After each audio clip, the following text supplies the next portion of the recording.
में चलाने से बेहतर है सीधे सीधे चलाओ पाकिस्तान पर और सीधे मैसेज दो दुनिया को कि देखिए हथियार बनाने। लेकिन सर J-35A ख्वाजा आसिफ कह रहे हैं J-35A तो मीडिया में है, मैं तो ले ही नहीं रहा हूं। अरे लीजिए, हम लोग ये जरूर गौरव के डर के मारे नहीं ले रहे हैं, क्योंकि हम लोगों ने बोल दिया ये J-35A भी चला जाएगा PL-15 की तरह। नहीं, इतनी खबरें आ रही थी कि चाइना देगा, चाइना डिस्काउंट में सेल लगा के 50% ऑफ में देगा। अब उनसे पूछा गया कि sir what about J-30, this is all in the media.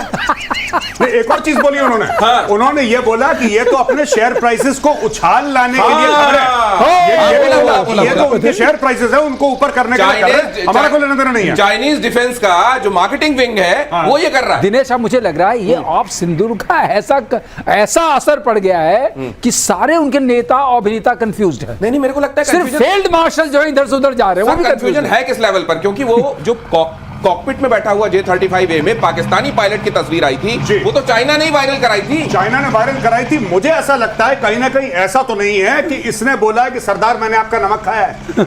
जब गया वहां पे तो फिर ट्रंप ने इसको बोला कि अच्छा बेटा पैसे तुम हमसे ले रहे हो और हथियार तुम खरीद रहे हो चाइनीज। देखिए ना, साफ सीधी बात है कि ऐसा नहीं हो सकता कि मैं कुत्ता भी पालूं और भौंकूं भी, दोनों काम नहीं हो सकते। जब पाल रखा है तो वही भौंकेगा, और वो चाइना के कहने पे क्यों भौंके।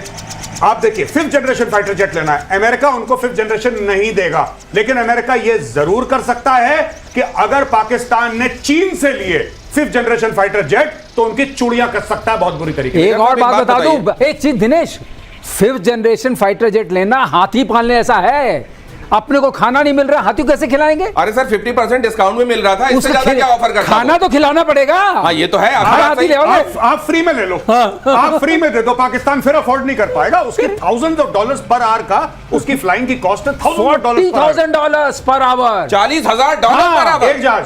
My God. और दूसरा सुन लीजिए, एक फंस गया त्रिवेंद्रम में, निकल पा रहा है? नहीं निकल पा रहा है, वो तो इतने लोग मिलकर नहीं निकाल पा रहे, तो पाकिस्तान के सर पड़ गया तो क्या करेंगे? उसकी चेन उतर गई।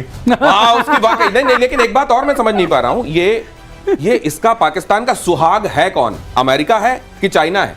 उसके 3-4 सुहाग हैं। एक ऐसा नहीं है। देखिए, ऐसा है पाकिस्तान का कि पाकिस्तान के जैसे वो एक शक्ति कपूर की फिल्म थी ना, कह रहा था कि 2-2 बाप वाली, है ना, इनके 5-5 हैं। इनमें चाइना भी है, सऊदी अरेबिया भी है, वर्ल्ड बैंक भी है, ADB भी है, IMF भी है, अमेरिका भी है। ये अलग अलग लोगों से अलग अलग बाप बनाता है पाकिस्तान, कभी इस बाप से कभी इस बाप से, और हर एक बाप से पॉकेट मनी लेता है। यही दिख रहा है आपको। लेकिन अगर आप इनसे जाके पूछेंगे तो ये बोलेंगे होंगे तुम्हारे एक, हमारे तो 5-5 हैं। अगली खबर देखिए, ऑपरेशन सिंदूर से जुड़ी बड़ी खबर यह कि पाकिस्तान ने कबूला भारत के खिलाफ जंग में उसे चीन की तरफ से मदद मिली थी। पाकिस्तान के रक्षा मंत्री ख्वाजा आसिफ ने कहा, भारत से युद्ध में चीन ने सैटेलाइट से की थी मदद। J-35A मना करो, लेकिन मदद को स्वीकार कर लो ताकि ये पता चलता रहे कि सुहाग तुमको भी तस्लीम करते हैं। नहीं, बिल्कुल बिल्कुल साहब, वो इसने बोला ख्वाजा आसिफ ने, दिस इज वेरी नॉर्मल। कहता है सुन लीजिए एक बार इसकी बात सुन लीजिए। तो मेजर साहब, ये जो घास पत्ती से ढक के इन्होंने एक टैंक खड़ा किया था और स्टेज बना के ऐसा खड़ा कर दिया, तो ख्वाजा आसिफ गिरने वाले दिख रहे थे। वो चीन ने नहीं बताया कि गिर जाओगे, बायां पैर बाहर निकला हुआ है। नहीं, देखिए साहब, साफ सीधी बात है, चीन, उसके नीचे टैंक भी था, किसको पता, हो सकता गत्ता ही हो। ठीक है, ये अब देखिए ये क्या बोल रहा है कि हम चाइना के साथ शेयर करते हैं, हम चाइना के साथ शेयर करते हैं, चाइना हमारे साथ शेयर करता है। चाइना ने तुम्हारे साथ ऑपरेशन सिंदूर का क्या शेयर करा ये तो बताओ। तुम्हारे सारे जो एयरपोर्ट हैं, एयर स्ट्रिप हैं, हैंगर है, सब तबाह हो गए, तुम्हारे शहरों पे बम गिर गए, तो चाइना ने शेयर क्या करा? ये कौन से शेयर की बात कर रहा है? ये शेयर बाजार के शेयर की बात कर रहा है। एंड में अगर चाइना ने सैटेलाइट इमेजेस आपको दी, जो ख्वाजा आसिफ खुद कह रहे हैं, उसका फायदा क्या हुआ? मैं ये जानना चाहता हूं कि साहब हमारा ये फायदा हुआ, इंडिया के अटैक करने से पहले हमें पता लग गया कि इंडिया अटैक करने वाला है, तो हमने इंडिया के ये वाले प्लेटफॉर्म्स हमने नस्ते नाबूद कर दिए। कुछ तो होगा उसका भाई, कुछ तो होगा। चाइना ने आपके साथ इंटेलिजेंस शेयर करा है। कैसा खाक इंटेलिजेंस शेयर करा है? जब मन चाह रावलपिंडी को ठोका, जब मन चाह वहां पे बावलपुर में एक मिसाइल मारी, अच्छा मुरीद के लो सुई वहां पे गया और सब कुछ मार के नूर खान का सब बिल्कुल उन्होंने हलवा बना दिया। और कह रहा चाइना ने इंटेलिजेंस बड़ा अच्छा दी। चाइना ने ये बोला होगा तुम वहां पे कल मार खाने वाले हो, बेटा तैयार रहना। दिनेश, ये सोचो, हम तो डूबे हैं सनम, तुमको भी ले डूबेंगे।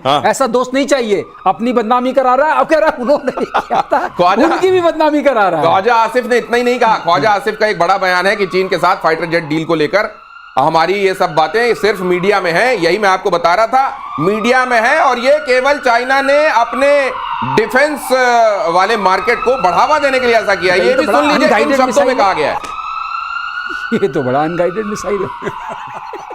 और जो आपको नहीं दिख रहा मैं आपको बता देता हूं, उसके फौरन बाद ख्वाजा आसिफ ने मुनीर को फोन किया, मुनीर साहब मैंने ठीक कहा ना, कहीं कुछ गलत तो नहीं निकल गया मुंह से? मुझे पक्का यकीन है इसके बाद ये हुआ। भाई साहब ये गया है, इसने अपने अब्बू को फोन करा।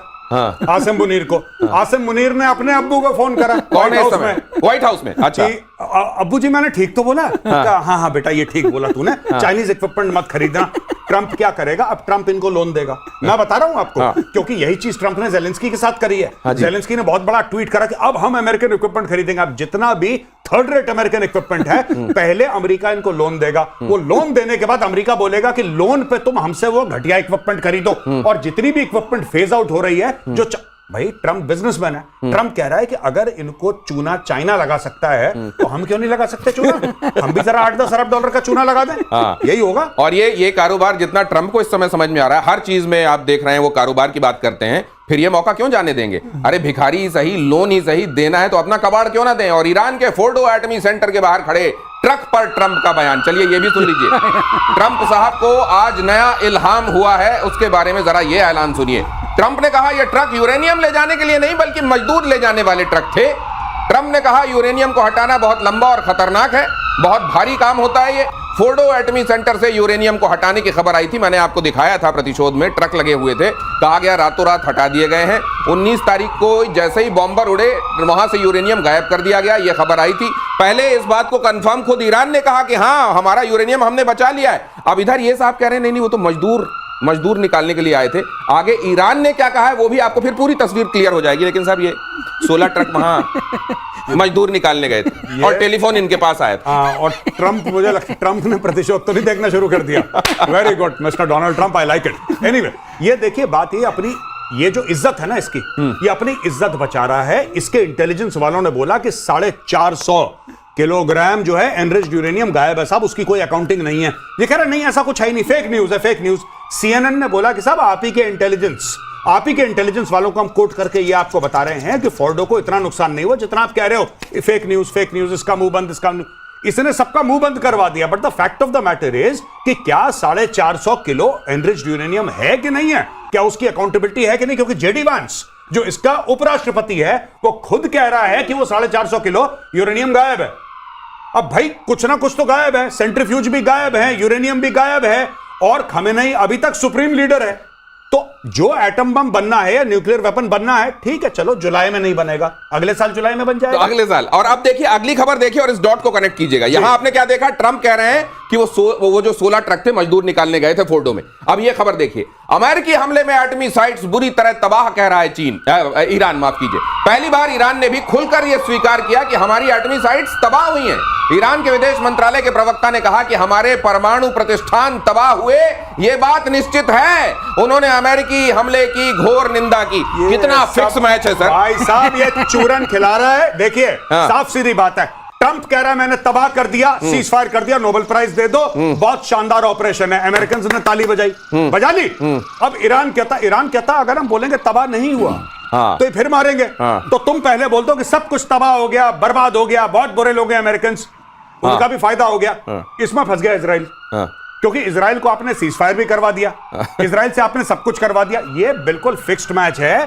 और जो ट्रंप ने करा है ना, Trump has done great disservice. Trump ने मामला इतना खराब कर दिया, रायता फैला दिया। किसी चीज में पढ़ो मत, मैं तो साफ कह रहा हूं दिनेश भाई, किसी चीज में पढ़ो मत। अगर पढ़ते हो तो पूरा काम करके निकलो, वरना अंदर मत घुसो। तो ट्रंप ने यहां इजराइल के लिए स्थिति बड़ी ऑकवर्ड कर दी। इजराइल क्या सोच रहा होगा सर? सोचना क्या है, आप देखिए दोनों तार जोड़िए। उसने कहा मजदूर आए थे, मजदूर जरूर गए होंगे। अगर अंदर से निकालना भी है सेंट्रीफ्यूजेस को तो मजदूर चाहिए ना। बिल्कुल चाहिए, तो चाहिए। वो भी ठीक बोल रहा है। लेकिन सामान गायब हो गया, वो भी ठीक है। अच्छा, तो वो ये कह रहे हैं कि मजदूर गए थे, लेकिन वो ब्रैकेट में लिखा हुआ है कि सामान साथ में लेकर चले गए। बात रही, आपने दूसरी बात पूछी कि अब